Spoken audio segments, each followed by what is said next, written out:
저희들은 누가복음 15장에 있는 말씀을 통해서 예수님께서 저희들에게 전해주신 비유를 같이 살펴보고 있습니다. 누가복음에 나오는 세 가지의 비유는 잃었다가 찾은 기쁨에 대한 주제를 가지고 말씀을 나누고 있습니다. 첫 번째 비유가 양을 잃어버렸는데 양을 찾아서 목자가 너무너무 기뻐하는 겁니다. 그런데 양을 한 마리 찾기 위해서 99마리를 두고 가게 됩니다. 우리가 생각할 때 99마리의 가치와 한 마리의 가치는 엄청 차이가 나는 건데, 목자는 99마리로 인한 것보다 한 마리로 인한 것을 더 크게 기뻐하고 더 큰 가치를 두게 됩니다. 이해가 되십니까?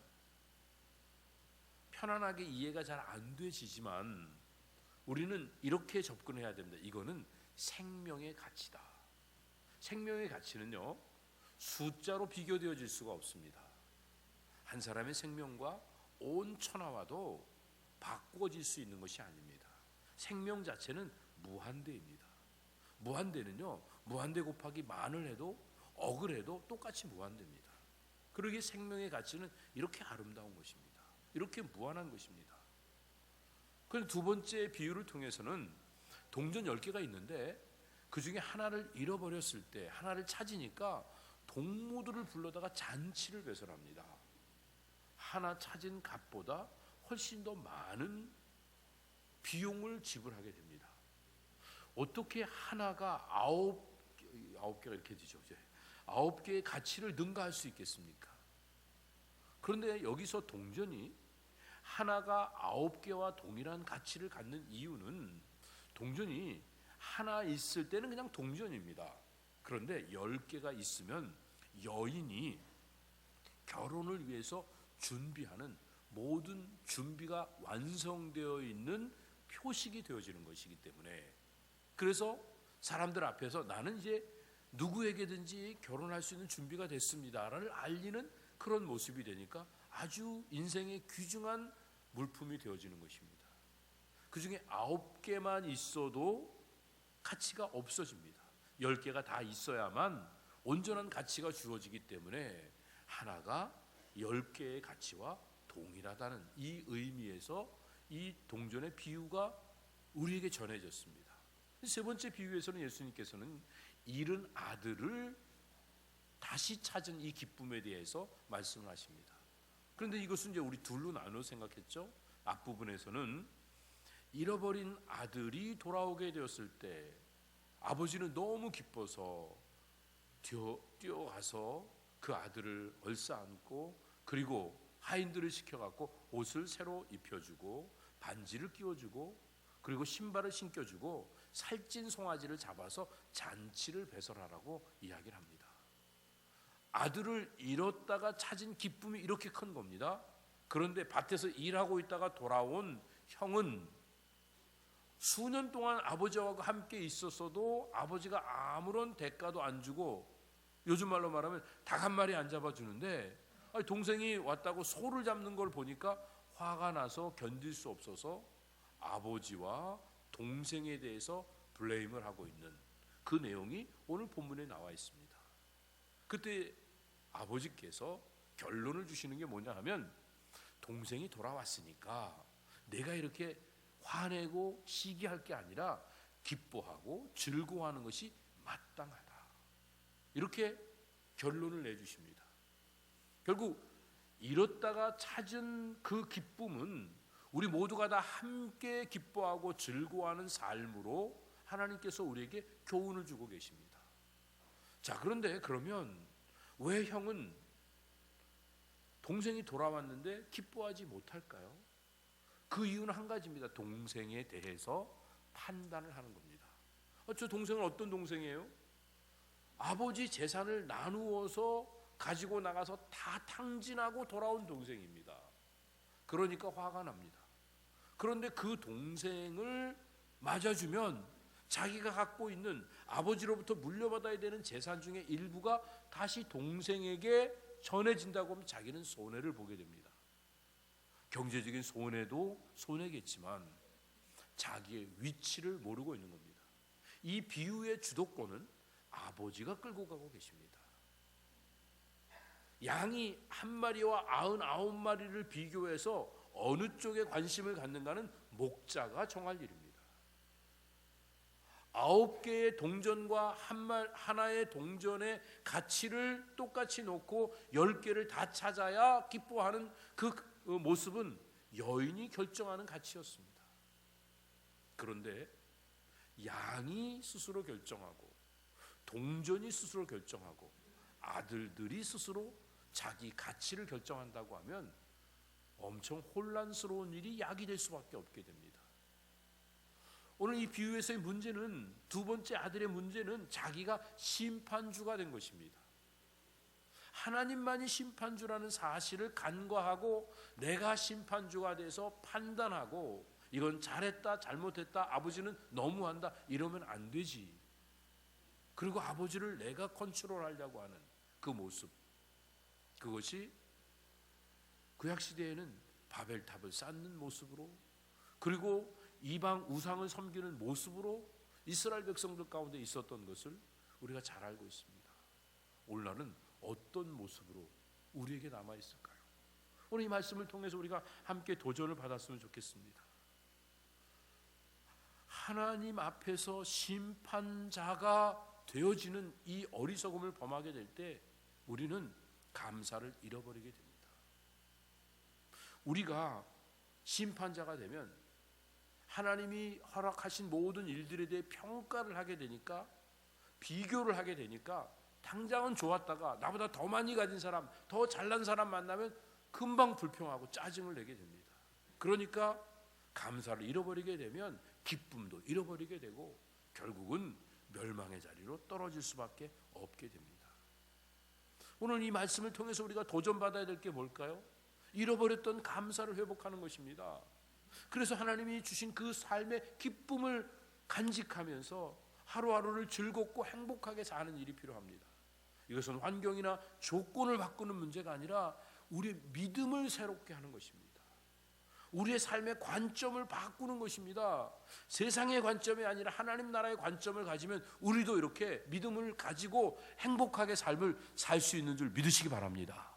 이 믿음을 가지고 오늘 말씀을 우리가 마음에 새겨 놓으면 우리의 삶이 이제 편안해지기 시작합니다. 더 이상 시기, 질투, 비교, 경쟁, 근심, 염려 속에 우리의 인생을 낭비하지 않을 수 있습니다. 자, 오늘 본문에 있는 말씀을 볼게요. 25절에 보면 맏아들이 밭에서 돌아왔다고 말하고 있습니다. 근데 돌아와 보니까 지금 집안에 풍류 소리가 납니다. 그리고 춤추는 소리가 납니다. 이 춤추는 소리가 어떻게 나는지 모르겠어요. 아까 이동호 장로님이 막 춤추고 그러는데 출 때 소리가 나는가요? 근데 아마 춤추는 소리라고 하는 건 춤을 추면 노래를 부르니까 흥겨운 노래 소리가 나는 게 아닌가 싶어요. 근데 악기를 연주하는 건 몇몇 사람이 연주하는 거겠지만 춤을 추는 건 다 함께 즐거워하고 기뻐하는 이 모습이라고 볼 수 있습니다. 그런데 여기서 중요한 부분은요, 잔치가 벌어지고 있을 때 형은 일을 하고 있었어요. 이만큼 열심이고 이만큼 성실하고 이만큼 헌신적이었습니다. 그런데 그 아들이 돌아오는 과정에서 아무도 미리 집에 잔치가 벌어졌다고 얘기를 해주는 사람이 없었어요.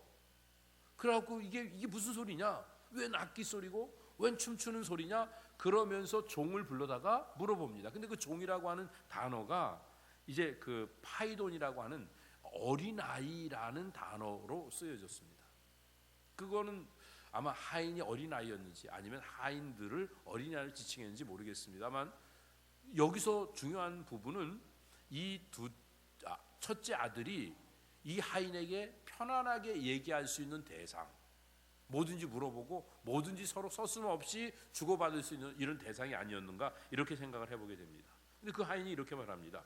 당신의 동생이 돌아오니까 당신의 아버지가 그 건강하게 돌아온 것들을 너무 좋아갖고 그래서 이 송아지로 잔치를 벌이고 있습니다. 그것도 아주 좋은 살찐 송아지를 잡았습니다 라고 이렇게 이야기를 했습니다. 여기서요, 이 종이 아버지에 대해서 당신의 아버지, 둘째 아들에 대해서 당신의 종, 당신의 동생 이렇게 표현하는 것을 보면 얼마나 그동안에 이 형이 동생에 대해서 거꾸로 하고 아버지와 서먹서먹한 관계가 있었는가, 이것을 우리 하인들도 잘 알고 있던, 이 가까운 하인들도 잘 알고 있던 이런 모습으로 우리가 생각을 해볼 수 있게 되는 것입니다. 그 말을 들었던 형은요, 화가 났습니다. 그래서 화를 내면서 잔치에 안 들어간다고 합니다. 난 저기 안 가. 그러니까 아버지가 나오셨습니다. 그러면서 권면을 하고 있습니다. 이 화가 났다고 하는 이 오르기스데라고 하는 단어는요, 원래 단어의 의미가 뭐냐, 코가 벌렁벌렁 한다는 얘기예요. 화가 나갖고 막 씩씩거리면서 막 숨을 몰아쉬고 하는 그런 모습 본 적이 없으시죠, 여러분들은요? 예, 제가 한번 해볼까요? 막 씩씩거리고서 막 화가 나서 벌렁벌렁 코가 하면서 그러고 있는 그 모습, 그 얘기는 화를 한번 확 내고 끝난 게 아니라 계속 화가 나갖고 막 어쩔 줄 모르고 있는 그런 모습을 말하고 있습니다. 그런데 아버지가 나오셔서 권면한다. 근데 권면한다는 얘기는 파라칼레오, 옆에서 쏘곤쏘곤 된다, 그 말이니까 계속 야 그래도 들어가야지 그러면서 계속 달래면서 결국 안으로 데리고 들어가는 그런 모습, 여기를 말하고 있습니다. 그러니까 이 형이 화가 난 김에 아버지에게 해댑니다. 내가 지금까지 여러 해 동안에 아버지 말 어겨본 적 없이 열심히 잘 섬겨왔는데 나한테는 친구들하고 재밌게 놀라고 염소 새끼 한 마리 준 적이 없는데, 아니 살림을 다 창기들하고 낭비해버리고 온갖 방탕한 삶을 살다가 돌아온 그 아들이 뭐가 이쁘다고 이 살찐 송아지를, 비싼 송아지를 잡아갖고 잔치를 합니까? 그러면서 화를 내고 있습니다. 이 아들이요, 아버지에 대해서 경어로 존중하는 표현을 쓰고 있지 않습니다. 그런데 여기서 아버지를 섬겨 수년 동안 일했다고 할 때 이 섬긴다고 하는 듀로라고 하는 이 단어는요, 주인과 종 관계 속에서의 섬김을 말합니다. 그러니까 이 아들은 아버지 아들로 주인으로 일을 한 게 아니라 아버지 눈에 잘 들어서 아버지한테 유산 물려받고 인정받는 그 일을 위해서 주종 관계 속에서의 경외함을 가지고 일을 했다고 하는 것을 여기서 볼 수가 있게 됩니다. 그리고 이렇게 일했는데 나를 안 알아준다고 하는 이 마음을 가진 것은 영적인 교만입니다. 아버지 일은 아버지가 알아서 하십니다. 아버지가 판단하시고 아버지가 상급을 알아서 주십니다. 그런데 내가 그것을 오버해서 그 일들까지 간섭하고 있는 것은 교만입니다. 때로는 하나님이 나에게 내가 더 열심히 신앙생활하는데 나는 복을 조금 주시고 엉터리로 신앙생활하는 사람은 복을 더 많이 주시는 것 같은 느낌이 들 때 하나님 이게 뭡니까? 그건 교만한 상태입니다. 내가 하나님이 되고 내가 심판주가 되고 내가 조물주가 되어지는 이런 어리석음을 반복하고 있는 것입니다. 그런데 아버지 앞에서 또 뭐라고 표현하고 있습니까? 아버지 살림을 창기들하고 함께 다 먹어치워버린 이 아들이 돌아오니까 그것 때문에 살찐 송아지 잡으셨죠? 그러고 따지고 있는 거예요. 근데 이 아들이라는 원래 표현은 당신의 아들이에요. 아니 자기 동생이 어떻게 아버지 앞에서 당신의 아들이 됩니까? 이게 화가 나니까 자기 신분을 망각하고 막 해대고 있는 이런 모습을 보게 됩니다. 그만큼 멀어져 있는 겁니다. 아니 그것도 또 아들이 이제 아버지한테 당신의 아들 그러더니 또 동생은 또 뭐라고 표현하고 있습니까? 아니 동생이 가갖고 투자하다 망했는지 아니면 또 좀 이렇게 편안하게 혼자 이렇게 여행 다니다가 돈 다 썼는지 어떻게 알아요? 창기랑 같이 돈 다 써버렸다고 상상할 수 있는 최악의 상상을 해갖고 동생을 매도시켜버리는, 사실적으로 아무것도 멀리 떨어졌으니 아는 게 없을 텐데도 이렇게 이야기하고 있는 이런 모습에 대해서 우리가 주목해서 볼 필요가 있습니다. 왜 그렇습니까? 미우니까. 할 수 있는 최대한들의 나쁜 상상을 해서 불평을 쏟아놓고 있는 이런 모습을 봅니다. 마치 바리새인들은요, 또 서기관들은요, 유대인들은요, 예수님이 불공평하게 여겨집니다. 우리 같이 열심히 신앙생활하고 하나님의 율법을 지키려고 하는 사람은 만날 때마다 이건 잘못했고 이건 이러면 안 되고 계속 지적을 하시는데, 아니 세리가 누구예요? 온갖 사람들 돈 다 떼어먹고 사는 사람이 아니에요. 공식적으로. 창기가 누구예요? 남의 그 좋은 가정들 다 파괴하고 혼란시키고 있는 그런 사람들 아니에요. 이런 나쁜 그 죄인들은 친구 돼주고 잘했다 그러고 대접해주고, 그리고 우리같이 이렇게 열심히 사는 사람은 만날 때마다 부족하다 그러고 잘못했다 그러고 지적하시고, 이게 도대체 뭡니까? 그 내용과 동일한 모습이라고 볼 수가 있습니다. 그러니까 아버지가 31절에서 이렇게 말씀하십니다. 예. 이 예라고 하는 단어는요, 테크논이라고 하는 단어인데, 아들을 다정하게 부를 때 예야 하는 그런 의미에서 예하고 부르시는 겁니다. 너는 나와 항상 함께 있으니 내가 가진 거 다 네 거 아니냐, 이렇게 아버지가 말씀하셨습니다. 중요한 거는요, 아들은 아버지와 관계를 주종관계처럼 생각하고 있습니다. 왜? 재산을 놓고 있으니까. 근데 아버지는 아들과 아버지의 관계로 알고 있습니다. 아들은 아버지 거 다 네 거 아니냐, 아버지 거가 아들 거고, 그러니까 아들이 자기 일처럼 또 열심히 일해야 되는 거 아니냐. 그 말은 다른 말로 말하면, 너가 지금 이 모든 걸 가질 수 있는 권한이 네가 열심히 했기 때문이 아니라 내 아들이기 때문에 갖는 거다. 그러면 내 동생도 다 탕진했지만 내 아들이니까 조금 나눠 가질 수 있고 잔치할 수 있지 않겠니? 이렇게 반문하시는 내용으로 볼 수가 있습니다. 사실 엄밀하게 보면요, 염소 새끼 한 마리 잡아갖고 잔치한 적이 없는 게 아버지가 인색해서입니까? 한 번도 자기가 요청을 해본 적이 없잖아요. 아버지, 나 친구들하고 잔치 한번 하려고 하는데 염소 한 마리 잡아도 될까요? 만약에 염소가 새끼 낳으려고 그러는데, 그러면 얘야 새끼 낳고 난 다음에 나중에 좀 해라, 뭐 이렇게는 하실 수 있겠지만, 왜 아들이 그거 한데 왜 막았겠어요? 한 번도 친밀하게 요청을 해본 적이 없는데도 그걸로 인하여 자기가 비교하고 그리고 속상해하고 있는 이 큰아들의 모습을 보게 됩니다. 뭐가 문제입니까? 하나님과 인터머시가 없는 겁니다. 임재가 없는 겁니다. 원래 많은 그리스도인들이 주일마다 나와서 예배를 드리는데 하나님의 임재를 사모하지 않습니다. 하나님과의 친밀함을 놓치고 신앙생활하고 있습니다. 종교적인 일들에, 오늘 홍 목사님 기도하시면서 안타까워했던 그 마음, 우리가 종교인이 돼가는 겁니다. 종교화돼가는, 종교의식화돼가는 이런 안타까움. 그러면 편안합니다. 그러면 좀 안정돼 보입니다. 그렇지만 하나님의 임재를 누릴 수 없습니다. 친밀감을 누릴 수 없게 되는 겁니다. 예배가 무엇입니까? 하나님과의 친밀감을 회복하는 시간입니다. 하나님의 임재를 느끼고 그 임재 안에서 나를 새롭게 발견하는 겁니다. 내가 대단한 존재가 아닙니다. 그런데 하나님의 사랑을 입었기 때문에 나는 어떤 무엇과도 바꿀 수 없는 귀중한 존재가 되어지는 것입니다. 이 사랑을 입은 하나님의 임재를 느끼면 우리 세상에 나가서 당당하게 살 수 있습니다. 사람들이 나를 욕해도 그 욕을 주를 위해서 받을 수 있고, 사람들이 나를 칭찬해줘도 예수님 앞에서 겸허하게 우쭐대지 않고 겸손히 주어진 역할들을 감당해 나갈 수 있게 되는 것입니다. 유대인과 하나님과의 관계가 바르지 못한 이유는 임재를 놓쳤기 때문입니다. 맏아들과 아버지와의 관계, 이 친밀감이 없어지니까 결국은 컴플레인하는 모습으로 떨어지고 말았습니다. 이제 아버지가 마지막으로 말씀하십니다.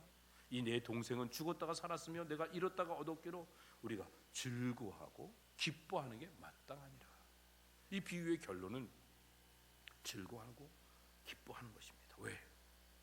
동생 변명하지 않습니다. 동생 얼마나 힘들었겠냐 이렇게 얘기하지 않고요, 그냥 동생의 위치를 다시 확인해 줍니다.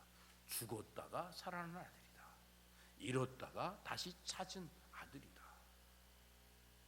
그 말은요, 아버지는 이 아들이 내 앞에 있는 그 자체에 대한 감격으로 이 모든 것들을 줄 수 있다고 이렇게 말씀하고 있는 겁니다. 어떤 면에서 보면 아버지의 관심이요, 이 아들이 무슨 일을 했는가에 대해서는 관심이 안 갔습니다. 그동안에 열심히 살았느냐, 헌신을 했느냐, 알뜰하게 또 이제 모든 살림들을 잘 살았느냐, 이거 보는 게 아니라 그냥 내 앞에 살았다 돌아왔다, 잃어버렸다가 찾았다, 존재에 대해서, 생명에 대해서, 내 앞에 있는 것에 대해서 감격해하고 기뻐하고 있는 이 아버지의 모습을 봅니다. 이게 한 영혼을 소중히 여기시는 하나님의 마음입니다. 온 천하와도 바꿀 수 없는 귀중한 생명의 가치를 아시는 아버지의 마음입니다. 그런데 오늘 우리는 이 비유의 결론을 놓치고 인생을 살고 있지는 않은지요. 기뻐하고 즐거워해야 되는데, 한 영혼이 주님께로 돌아오고 한 사람이 예수 믿고 새롭게 변화되어지는 이 감격 때문에 교회 1년 예산이 다 쏟아 부어져도 아깝지 않고, 내 개인적인 재산이 다 부어져도 전혀 마음속에 불편하지 않을 수 있는 이 기쁨과 감격으로 삶을 살아야 되는데, 큰아들처럼 돈에 관심이 있고 내 명예에 관심이 있고 내 자존심에만 관심이 있고 인생을 산다고 하면 우리는 얼마든지 불편하고 힘들 수밖에 없게 되는 것입니다. 이 비유의 전반부의 부분은요, 하나님을 기다리는 하나님으로 묘사합니다. 근데 후반부에서는 하나님이 어떤 마음으로 우리를 바라보고 계신가를 설명하십니다. 오늘 우리가 해야 될 일은 서로 사랑하는 겁니다. 서로 용서해 주는 겁니다. 서로 기뻐하고 서로 느끼며 사는 겁니다. 동생이 얼마나 힘들었을까? 형님 얼마나 수고하셨을까? 서로 이렇게 느껴주는 일들이 필요한 것입니다. 누가 잘했고 잘못했고 이 판단은 아버지가 하십니다. 근데 오늘 교회에 모여서 우리가 심판주가 됩니다. 저 사람은 잘났고 저 사람은 못났고, 죄송해요, 이쪽으로 잘해야지. 예. 누가 잘났고 누가 못났고 그거는 내 생각이지, 아버지 생각은 다릅니다. 큰아들이 아버지 섬긴 거 너무 잘한 겁니다. 열심히 일한 거 너무 잘하고 의로운 일입니다. 그런데 스스로 의롭다고 생각하고 스스로 잘났다고 생각하면 아버지 앞에서 불효자가 되어줍니다. 그리고 동생을 정죄하면, 그러면 아버지 마음이 아픕니다. 탕자, 아니 세리, 창기, 죄인들, 이 사람들은 한 짓이 얼마나 못된 짓들입니까? 그런데 하나님 앞에 회개했기 때문에, 돌이켰기 때문에, 하나님 앞에 돌아왔기 때문에 자기의 부족함을 깨닫고 하나님의 은혜를 구했습니다. 그러니까 은혜가 임한 겁니다. 그런데 바리새인, 서기관, 유대인들, 제사장, 이런 사람들은 거의 퍼펙트하게 삶을 살아가고 있습니다. 하나님의 은혜가 필요 없다고 생각합니다. 사실은 완전하지 않지만 스스로는 의롭다고 생각하고 살고 있습니다. 그러니까 은혜 없이 살아가게 되고, 은혜가 임하지 않으니까 여전히 하나님의 마음을 아프게 하는 자리에 설 수밖에 없게 됩니다. 동생이 나갔다가 집에 들어오면 당연히 기뻐해야 될 거 아니겠어요? 근데 그거는 혹시 못할 수 있다고 그래요. 그런데 아버지가 아들이 죽었다가 살아왔는데 기뻐한 거 가지고 그거 시비 거는 게 이게 말이 됩니까? 얼마나 마음이 삐뚤어졌으면 그런 짓을 하고 있습니까? 오늘 우리가 예수 믿고 구원받고 하나님의 은혜 가운데 살고 있다고 하면서도 다른 사람에게 긍휼과 자비를 베풀지 않고 살아가고 있다고 하면 스스로를 돌아봐야 됩니다. 왜 용서하지 못하죠? 왜 불쌍히 여기지 못합니까? 정말 내가 은혜 받은 거 맞아요? 하나님의 은혜로 구원받은 거 맞아요? 나는 하나님의 은혜로 그 엄청난 죄를 짓고도 구원받았는데 나한테 잘못했으면 얼마나 잘못했어요. 나한테 부족하면 얼마나 부족하다고 그거 용서 못하고 그거 불쌍히 여기지 못하면서 내게 하나님의 은혜가 임했다고요? 이게 진짜 맞는 얘기예요? 정직한 얘기예요? 곰곰이 스스로를 돌아봐야 됩니다. 실패하고 또 실패한 사람일수록 상처가 많으니까 더 많은 긍휼이 필요합니다. 왜 작은 일에도요, 그 상처 때문에 아파하고 힘들어하니까 더 조심스럽게 다 만들어 대해줘야 되는 것입니다. 근데 우리는 착각하고 살고 있습니다. 난 한 번도 아버지의 명령을 어긴 적이 없어. 난 한 번도 주일 빼먹은 적이 없어. 11조도 떼먹은 적도 없어. 나는 한 번도 누구한테 욕한 적도 없어. 그러면서 전형적인 율법주의자처럼 마다들과 같이 내 모습 때문에 딴 사람을 판단하고 정죄하고 살고 있다고 하면 우리가 한 가지를 놓치고 살고 있는 겁니다. 의롭게 되는 것은 자기 행위가 아닙니다. 전적인 하나님의 은혜로만 의롭게 되는 줄 믿으시기 바랍니다. 아멘만 할 일이 아니에요. 진짜 우리 적용을 좀 하자고요. 이게 내가 뭔가를 했기 때문에 난 의롭고 저 사람은 못했으니까 악인이다 이렇게 생각하는 건 이건 아직도 복음이 무엇인지를 모르는 거예요. 진짜 복음은 내가 은혜로 내가 죄인된 내가 구원받았잖아요. 그러면 그 은혜가 흘러가야죠. 배류 나에게만 은혜가 필요한 게 아니에요. 모범생에게도 은혜가 필요한 줄 믿으시기 바랍니다. 하나님의 은혜가 아니면 우리는 아무것도 아닌 거예요. 근데 왜 이런 안타까운 일이 생기냐 하면요, 이유는 한 가지예요. 큰아들은 관심이 돈이에요. 돈. 아니 저 인간이 돈 다 떼어갖고 가더니 그거 다 써버리고 또 왔어? 아니 그러면 여기서 또 떼어줘야 돼? 그러니까 불편하기 시작하는 겁니다. 그러니까 편견을 갖고 대하는 겁니다. 또 돈 망칠지 모르는데, 또 무슨 짓을 저지를지 모르는데, 한 번 실패했다고 계속 실패합니까? 왜 한 번 실패한 사람에 대해서 우린 편견을 갖고 인생을 살아갑니까? 우리가 경제활동에서, 가정생활에서, 또 혹은 또 신앙생활에서 실패할 수 있습니다. 우리가 얼마나 다른 사람이 몰라줬지 많은 실패들이 있었습니까? 그런데 주님은 그걸 그대로 아시면서 받아주셨죠. 사람들만 모를 뿐이지. 근데 우리는 사람들 앞에서 들춰져 있는 일들 때문에 편견을 가지고 정죄하고 판단하고 살고 있다고 하면 아직도 우리는 하나님의 사랑이 무엇인지를 모르는 것입니다. 아버지는 돈에 관심이 있지 않았어요? 아들에 관심이 있었어요. 그러니까 아들이 너 돈 얼마나 남겨왔냐? 그래도 좀 남았겠지. 그 많은 돈 다 쓰진 않았겠지? 어디 뭐 땅떼기라도 좀 사놓은 거 있냐? 아니면 어디 주식이라도 좀 투자해 놓은 거 있냐? 이렇게 물어보지 않으셔요. 관심이 없어요. 그냥 아들이 돌아온 것만 가지고 기뻐했습니다. 인생을 살아가는데 두 가지 모습이 있습니다. 하나는 생명의식을 가지고 사는 사람이 있고요, 하나는 생존의식을 가지고 사는 사람이 있습니다. 생명의식을 가지고 사는 사람은 하나님 주신 생명을 가지고 사랑하고 용서하고 서로 세워주면서 인생을 즐겁게 행복하게 살아갑니다. 생존의식을 가지고 살아가는 사람은 나 살기 위해 남을 끌어내려야 됩니다. 남을 것 뺏어야 됩니다. 남을 죽여야만 내가 살아날 수 있다고 이렇게 생각을 하게 됩니다. 그러니까 이 낮아짐, 비워짐의 아름다움을 모르니까 생존 경쟁에서 이기려고 언제나 다른 사람들과 경쟁하면서 앞서려고 하고 있습니다. 그러다 보니까 무슨 일이 생깁니까?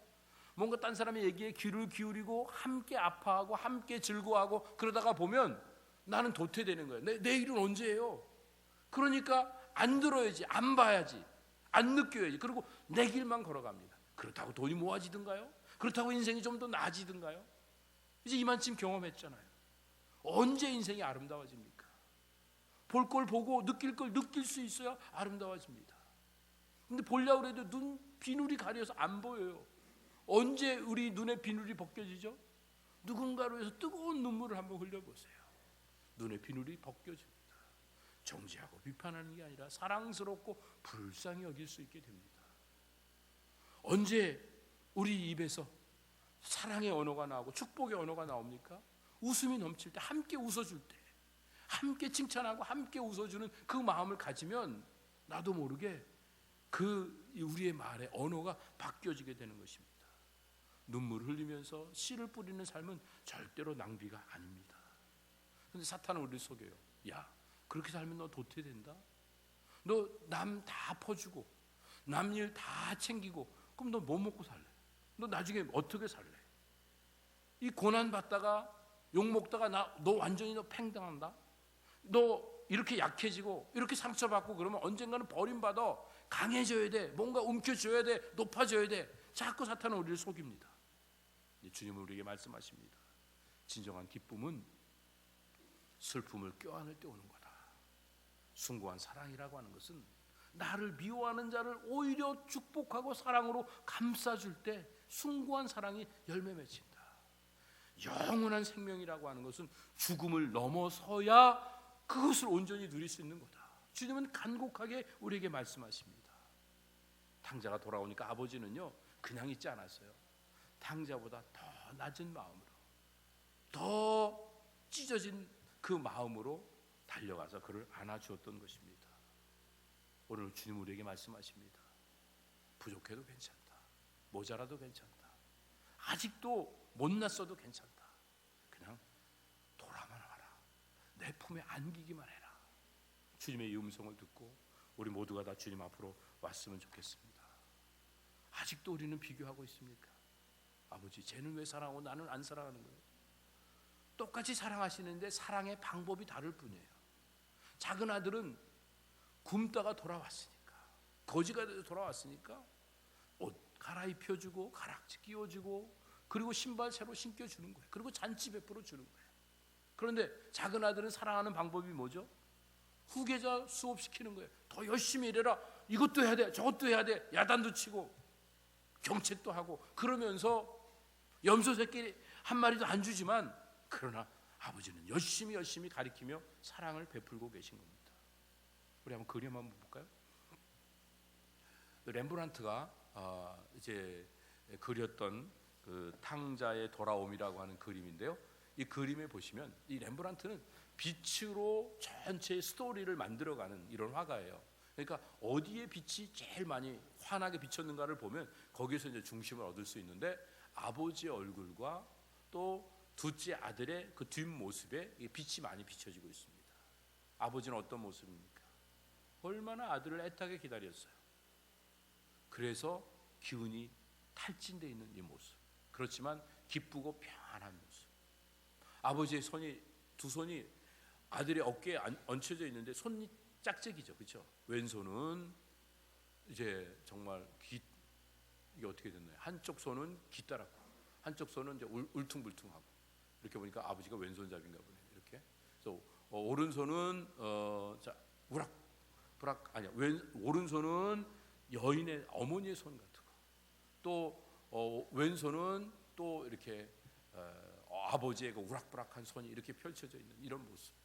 아버지의 마음, 어머니의 마음을 가지고 따뜻하게 아들을 품어주고 있는 그 모습을 보여줍니다. 그런데요, 그 밑에 아들은 무릎을 꿇고 아버지의 품에 안겨서 아마 울고 있을 거예요. 옷은 남유해져 있습니다. 하나 신발은 벗겨져 있고 한쪽 신발은 또 신발이 다 낡았습니다. 그런데 그 벗겨진 신발 사이에 상처난 모습들이 보입니까? 찢겨진 그 사이로 그 발에 난 상처들이 보입니다. 모든 게 초라하지만 편안하고 안온한 모습입니다. 그런데요, 저 뒤쪽에 있는 보일 듯 말 듯한 그 아들의 모습, 그 아들은 뭔가 확연하게 그 모습을 볼 수 있지는 않지만 뭔가 못마땅해하고 불만으로 꽉 차 있고 화가 나서 어쩔 줄 모르는 그런 모습으로 비춰져 있는 아들을 보게 됩니다. 여러분, 어쩌면 우리는 인생을 왔다 갔다 하며 살고 있을지 모릅니다.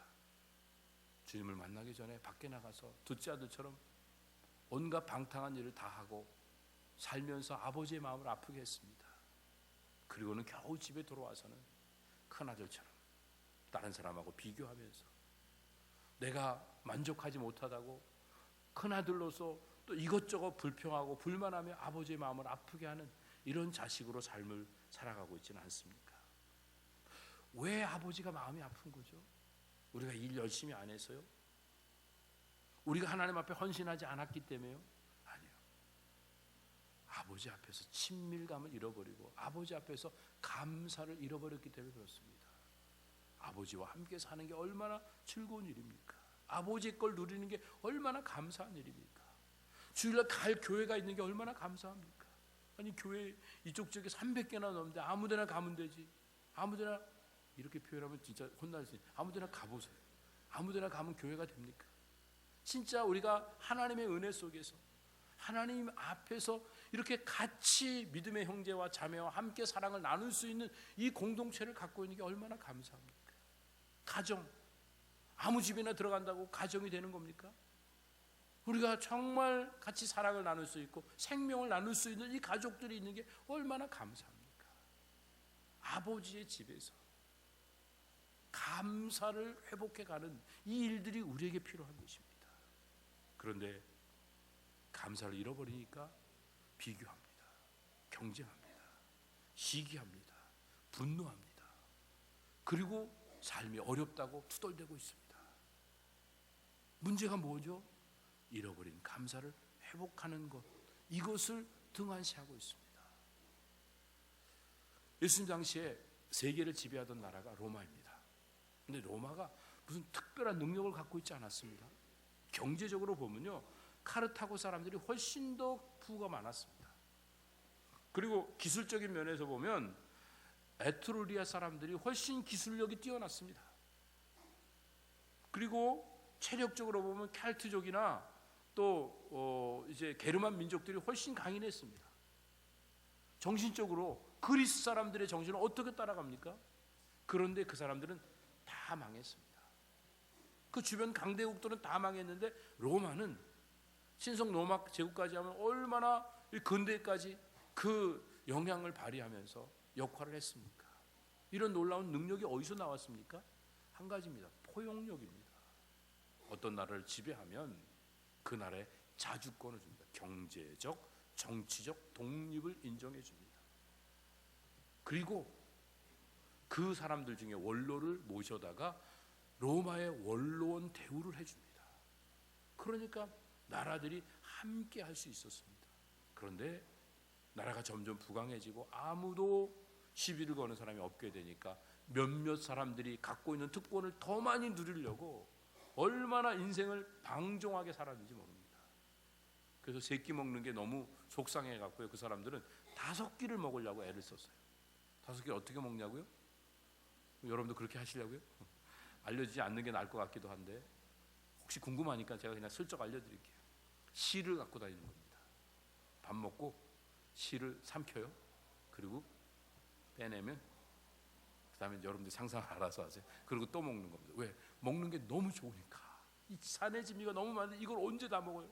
여러분 큰 뷔페 가서 돈을 일단 다 내놨는데 하나씩만 집어갖고 와도 다 못 먹잖아요. 그래갖고 이거 2끼 굶고 가는, 뭐 2끼 3끼 굶고 가도 먹는 거 한정되지. 그래갖고 어떤 사람은 거기서 점심 먹고 저녁 때까지 또 기다렸다가 또 먹고 그러고 나온다고 그러는데 그거 우리 할 수는 없고, 그러니까 그 방법이 이렇게 실 집어넣고 하는 거였어요.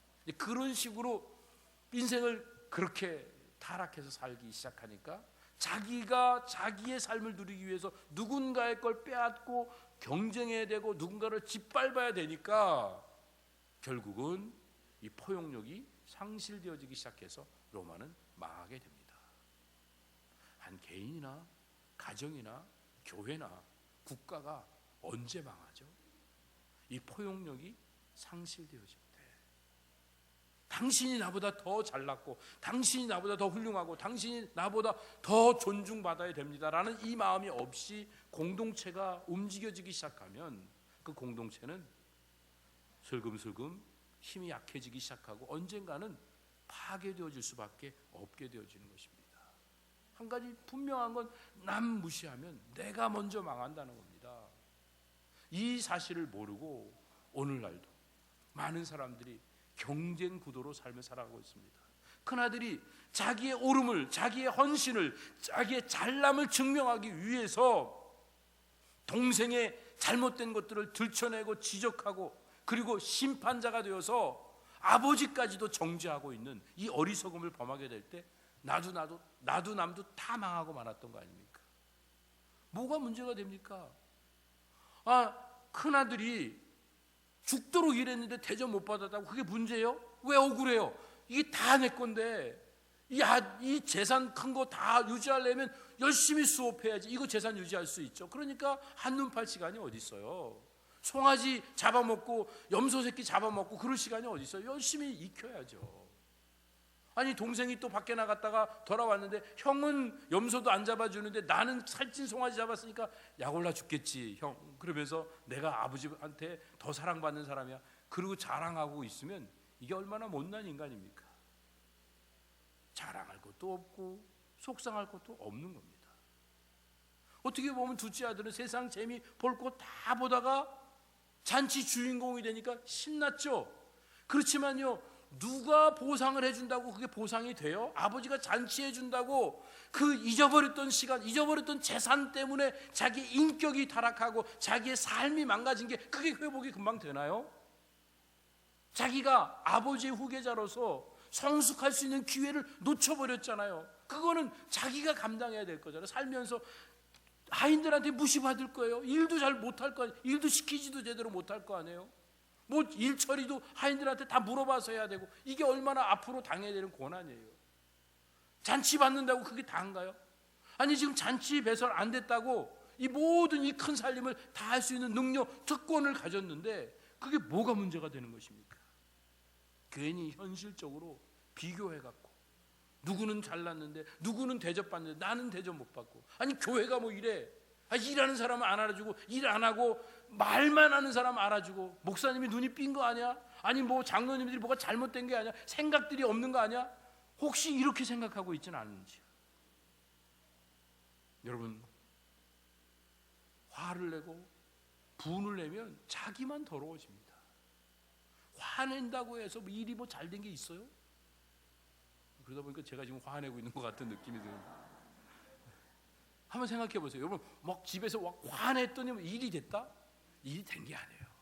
부인이 봐준 거예요. 또 애 같은 짓을 또 저기 그 어린애 같이 저러니까 그냥 봐주자 그런 거지. 화내서 일이 된 게 아니에요. 우리 그걸 모르면 거룩하게 사는 것이 얼마나 아름답고 겸손하게 낮아지는 것이 얼마나 깊은 맛을 주는지 이것을 모르면 이제 잘못 살게 됩니다. 왕왕거리니까 일이 되더라. 조용히 가만히 있으면 이 사람도 저 사람 와갖고 시비 걸고 뭐라고 야단치고 그러니까 나도 뭔가 한번 보여줘야지 사람들이 나한테 뭐라고 못 그러지. 그러고 살려고 하는 건 아직도 하나님 나라가 무엇인지, 하나님 나라의 상급이 무엇인지, 하나님 나라의 영광이 무엇인지를 모르고 사는 거란 말이에요. 진짜 가치가 뭐죠?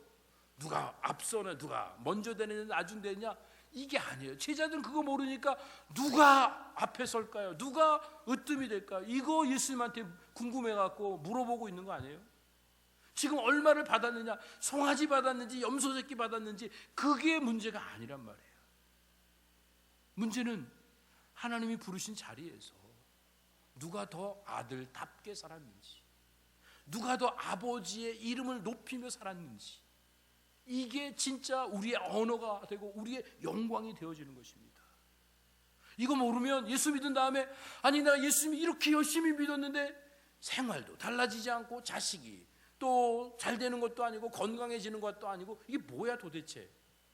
예수 믿으면 만사형통할 줄 알았는데 안 되는 것 때문에 속상해서 다시 뒤로 물러가는 사람들이 얼마나 많이 있어요.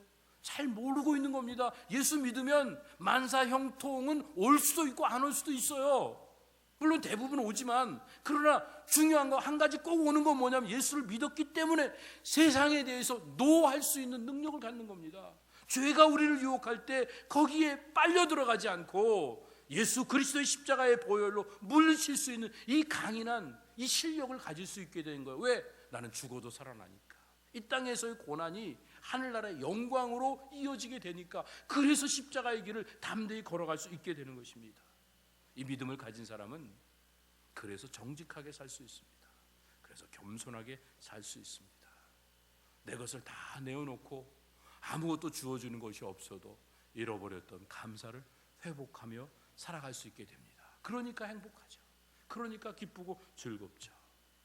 사랑하는 배단의 성도 여러분, 이젠 더 이상 집 나간 탕자처럼 아버지의 마음을 아프게 하거나 집안에 있는 탕자처럼 비교하고 경쟁하면서 하나님의 마음을 아프게 하는 이런 삶을 살지 말았으면 좋겠습니다. 이제는 잊어버린 감사를 회복합시다. 다음 주가 우리 추수감사주일이에요. 추수감사주일날 감사헌금, 그리고 뭐 딴 때 50불 했던 거 100불 하고 뭐 100불 했던 거 200불 하고 이렇게 감사헌금하면 끝나는 게 아니라 잃어버렸던 감사를 좀 회복해 보세요. 내 자신에 대해서, 우리 가족에 대해서, 교회에 대해서, 목회자들에 대해서, 선교사님들에 대해서, 하나님 나라에 대해서, 우리 대한민국, 조국, 이 미국 땅 혼란스럽지만 그래도 미국 잘 살고 있잖아요. 우리 미국 땅에 와서 살고 있죠. 대한민국 어렵고 혼란스럽지만 그래도 우리의 조국이 있잖아요. 조국 사람 얘기하는 게 아니에요. 지금 우리의 대한민국 우리의 그 나라가 있잖아요. 우리가 정말 하나님 나라, 하나님이 우리에게 맡겨주신 것에 대해서 하나하나 돌아보면서 감사하면서 마음껏 아버지의 유업을 누리며 살았으면 좋겠습니다. 이렇게 인생을 살면 우리 모두 다 행복하게 삶을 살아갈 수 있습니다. 사랑하는 배단위 성도 여러분, 당신은 첫째 아들입니까? 둘째 아들입니까?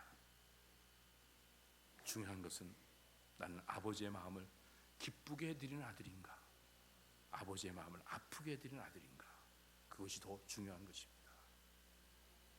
아버지의 마음을 기쁘게 해드리기 위해서 잃어버린 감사를 회복하고 진정한 감사로 하나님께 찬양과 영광을 올려드리는 배단위 모든 성도들 다 되시기를 예수님의 이름으로 축복합니다. 아버지 하나님, 은혜와 사랑 감사를 드립니다. 이 시간 우리의 과거의 삶 속에 탕자로 살았고 또 큰아들로 아버지에게 불평하고 아버지까지 심판하는, 하나님까지 원망하는 어리석음을 범하며 인생을 낭비하며 살지 않았는지 우리 자신을 돌아보게 하시니 감사합니다. 이제는 하나님께서 우리에게 허락하신 것을 감사하며 기쁨으로 받으며 경쟁하고 비교하지 않고 그대로 수용하면서 축복하고 격려하고 사랑으로 감싸주는 아름다운 인생의 길을 걸어갈 수 있는 배단위 모든 성도들 다 되도록 함께하여 주시옵소서.